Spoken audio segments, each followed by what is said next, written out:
দামে কম মানে ভালো শিরোনামে কোনো ফার্নিচারের চটকদার বিজ্ঞাপন এটি নয়, কিন্তু ঘটনা আসলে এখানে মিলে গেছে কাকতালীয়ভাবে। বলা হচ্ছে ইরানি ড্রোনের কথা। দামে সস্তা, নিজেরা বানায়, কিন্তু মানে বেশ ভালো, রীতিমতো ঈর্ষণীয়।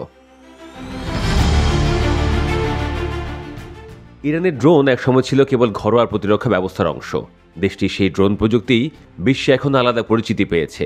কম খরচে কার্যকর ড্রোন তৈরি করে ইরান আন্তর্জাতিক বাজারে জায়গা পোক্ত করেছে। গেল এক দশকে ড্রোন শিল্পে ইরানের উন্নতি দেখে বিশ্লেষকরা বিস্মিত।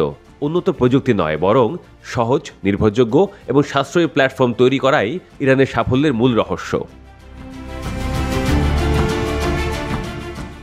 বাণিজ্যিকভাবে সহজলভ্য যন্ত্রাংশ ব্যবহার করে ইরান এমন সব ড্রোন তৈরি করেছে যা যুদ্ধক্ষেত্রে দ্রুত ও বড় পরিসরে ব্যবহার করা যায়।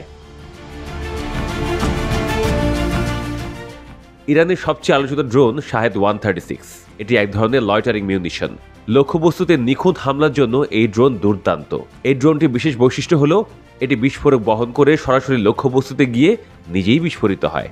এতে যুদ্ধের কৌশল হিসেবে প্রতিপক্ষকে দ্রুত চাপে ফেলতে তাদের বিদ্যুৎ কেন্দ্র, তেলক্ষেত্র ও গ্যাস ক্ষেত্রের মতো স্থাপনাগুলোতে নিখুঁত হামলা চালানো যায়, অথচ আশপাশে কোনো কিছুর ক্ষয়ক্ষতি হয় না, যেমনটা ইউক্রেনে করছে রাশিয়া। আরেকটা উন্নত শ্রেণীর ড্রোন মহাজের 6। এটি মাঝারি উচ্চতা ও দীর্ঘ সময় আকাশে ভেসে থাকার ক্ষমতা সম্পন্ন কমব্যাট ড্রোন। নজরদারি, তথ্য সংগ্রহ থেকে শুরু করে সুনির্দিষ্ট হামলা সবই করতে পারে ড্রোনটি। রিয়েল টাইম ভিডিও ট্রান্সমিশন, বিশেষ সেন্সর ও সুনির্দিষ্ট গাইডের অস্ত্র বহনের ক্ষমতা এই ড্রোনকে আন্তর্জাতিকভাবে জনপ্রিয় করেছে। ইথিওপিয়া, ভেনেজুয়েলা ও ইরাক সহ বিভিন্ন দেশে এর ব্যবহার দেখা যায়। নজরদারি ও তথ্য সংগ্রহের জন্য তৈরি আবাবিল 3 ড্রোন ইরানের ড্রোন প্রযুক্তির আরও একটি গুরুত্বপূর্ণ স্তর। দীর্ঘ সময় উড়ে থাকা, স্থিতিশীল ফ্লাইট এবং স্পষ্ট ভিডিও পাঠানোর ক্ষমতার কারণে এটি সীমান্ত টহল থেকে শুরু করে যুদ্ধক্ষেত্রে লক্ষ্য নির্ধারণের মতো কাজে ব্যবহৃত হচ্ছে। সিরিয়া ও সুদান সহ একাধিক দেশে এটি কার্যকর প্রমাণিত হয়েছে।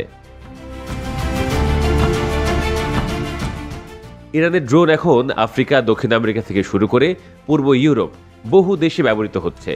কম খরচে কার্যকর সামরিক সমাধান পাওয়ায় অনেক দেশ পশ্চিমা বা রুশ প্রযুক্তির বদলে ইরানের দিকে ঝুঁকছে। ফলে প্রতিরক্ষা শিল্পে ইরান একটি নতুন কূটনৈতিক প্রভাব বলয় তৈরি করতে সক্ষম হয়েছে।